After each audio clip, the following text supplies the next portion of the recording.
सुन रहे हैं रेडियो सबरंग। जुड़िए अपनों के संग। प्रकृति ने हमें एक से बढ़कर एक संसाधन उपहार स्वरूप दिए हैं, लेकिन प्राकृतिक संसाधनों को यूज करते करते हम संतुलन बनाना ही भूल गए और पर्यावरण को नुकसान पहुंचाने लगे। आज ज़रूरत इस बात की है कि हम अपने घरों में बैठकर या सिर्फ टीवी पर एनवायरनमेंट पर होने वाले टॉक शोज़ को देखकर ही अपना कर्तव्य पूरा ना समझें, बल्कि प्रैक्टिकल ग्राउंड पर काम करें। नमस्कार दोस्तों, मैं निमिषा माथुर रेडियो सबरंग के एनवायरनमेंट डे स्पेशल एपिसोड में आपको मिलवाने जा रही हूँ हमारे मेहमान योगेश रावत जी से, जो पर्यावरण के प्रति कर्तव्य निष्ठा से अपना योगदान दे रहे हैं। योगेश जी, आपका बहुत बहुत स्वागत है। जी धन्यवाद और बहुत बहुत आभार सबरंग रेडियो का, जो इस टॉपिक पे उन्होंने ये अपना कार्यक्रम बनाया है। पर्यावरण असल में दो शब्दों से मिलकर बना है, प्रकृति और उसका आवरण। इसको कुछ शब्दों का हमारे सनातन संस्कृति में शब्दों से ही उसका भावार्थ उसमें जो है निहित होता है। प्रकृति का जो आवरण है उसका संरक्षण हमारा कर्तव्य है, तो इसको सभी को जानना चाहिए। बहुत ही उत्तम विचार हैं आपके योगेश जी। अगर सब अपना कर्तव्य समझने लगे तो सच में प्रकृति का बहुत जल्दी संरक्षण हो जाएगा और ये जो प्राकृतिक आपदाएं आ रही हैं उनसे हम लोगों को शायद जल्दी ही कुछ रिलीफ मिल जाएगा। तो आज की बातचीत की मैं शुरुआत करती हूँ। हमने आपको बहुत सेल्फलेसली पेड़ों की देखभाल करते हुए देखा है। सोसाइटी में माली भी होता है, लेकिन फिर भी आपको क्यों लगा कि आपको ये कार्य करना चाहिए? असल में क्या होता है, माली और जो भी उनके ऊपर रहते हैं सुपरवाइज़र, वो पेड एम्प्लॉयज़ होते हैं। उनकी ड्यूटी ये है कि उनके जो अधिकारी हैं उनको जो काम बताएंगे वो उतना ही करेंगे, उससे हटके वो इतर नहीं कर सकते। अगर कहीं खाली जगह पड़ी है सोसाइटी में या सोसाइटी के आसपास, तो वो सोसाइटी के आसपास के इलाकों में या खाली जगहों में अपनी मर्ज़ी से पेड़ नहीं लगा सकते। वो उसके लिए हम जो आम नागरिक हैं, सोसाइटी के जो सदस्य हैं, उनको ही सोचना पड़ेगा कि यहाँ क्या इम्प्रूवमेंट हो सकता है।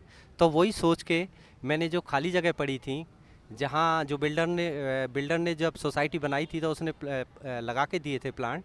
जो प्लांट मारे गए थे जिस जगह पे, उस जगह पे पिछले 10 साल से मैं 10 साल से ये काम कर रहा हूँ। तो मतलब जब से सोसाइटी बनी 10 साल तक जैसे उसने पेड़ शुरू हुए लगाए और वो नहीं हुए, तो उस जगह किसी ने तोहमत नहीं समझी कि यहाँ पेड़ की जगह है, यहाँ पेड़ लग सकते हैं। तो मैंने वो एक एक करके पेड़ लगाने का बीड़ा उठाया और मैंने ऐसे करके करीब अपनी सोसाइटी में करीब 1000 पेड़ लगाए अंदर, और उसके अलावा सोसाइटी के आसपास बाहर भी। तो ऐसे करके मैं पौधे और प्लांट लगा के मैं करीब 2500 से 3000 पेड़ और जो पौधे मैं अब तक लगा चुका पिछले 10 साल में। बिल्कुल सही कहा आपने। अगर सारे रेजिडेंट्स अपना कर्तव्य समझने लगें तो वाकई में इस तरीके का वृक्षारोपण का जो अभियान है वो बहुत सफलतापूर्वक संभव हो सकता है। आपको कब लगा कि पौधारोपण के कार्य में आपको अपना योगदान देना है? इसमें असल में जब मैं जॉब में था तो उस समय मैं किसी पहले शुरुआती टाइम में एमएनसी कंपनी में था, तो मेरे को टाइम नहीं मिलता था।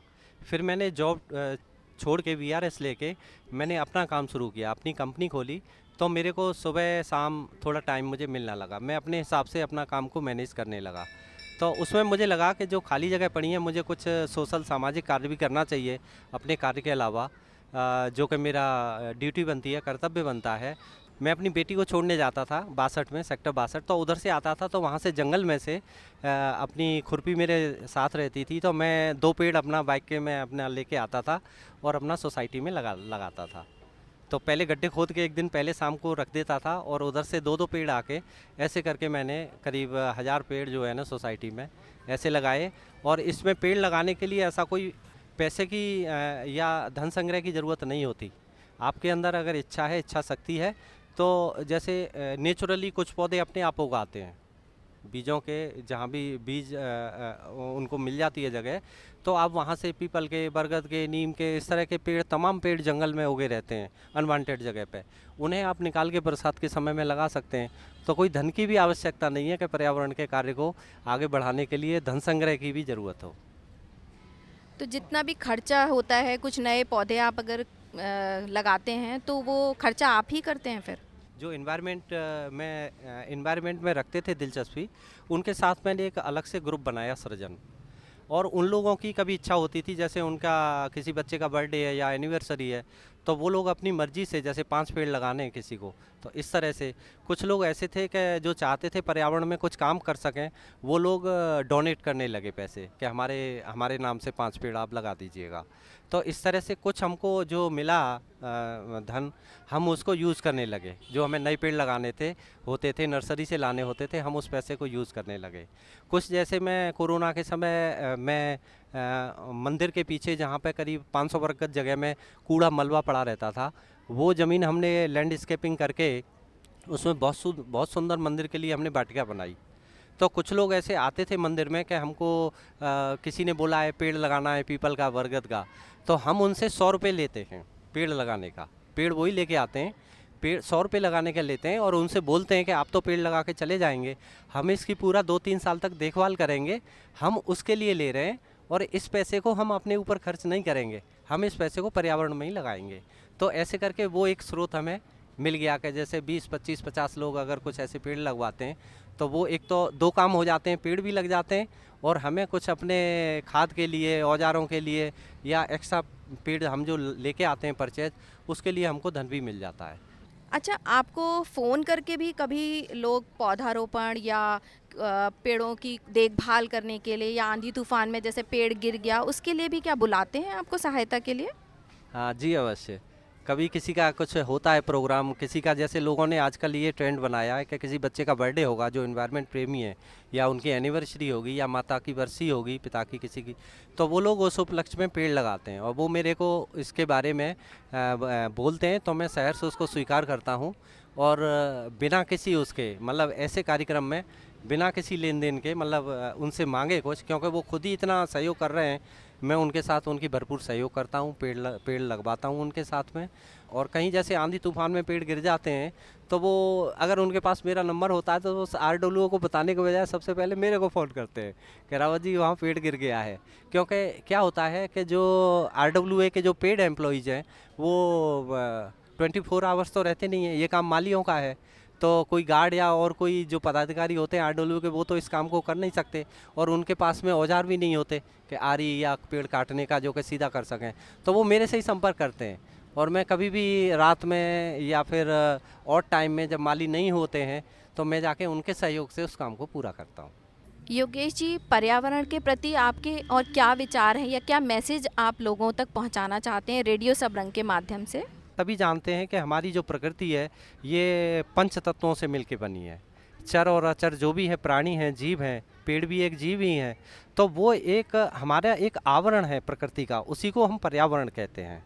और जैसे कि प्रकृति जो बनी है वो हमारे 5 तत्वों आकाश, तेज, जल, वायु और धरती, इन सब को मिला के बनी है।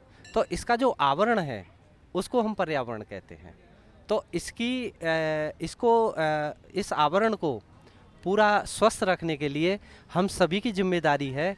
और उसके लिए खाली पेड़ को ही हम पेड़ लगाने को ही पर्यावरण संरक्षण नहीं कह सकते। हम पानी बचाने को, हम अगर कुछ भी कार्य करते हैं, जैसे पॉलीथीन है, पॉलीथीन को हम ज़मीन में नहीं जाने दें, नालों में नहीं जाने दें, नदियों में नहीं जाने दें। आप RO के वाटर को भी आप सही से उसका यूज़ करें, जैसे उसको पोंछे के लिए यूज़ कर लें, उसको पेड़ों में डालने के लिए यूज़ कर लें। इस तरह का कोई भी एक स्टेप अगर कोई उठाता है तो वो पर्यावरण संरक्षण की दिशा में एक कदम होगा। जो भी घर में गृहिणी है वो सूखा जो घर का कचरा है और गीला है उसको अलग अलग करके भी इसमें अपना योगदान दे सकती है।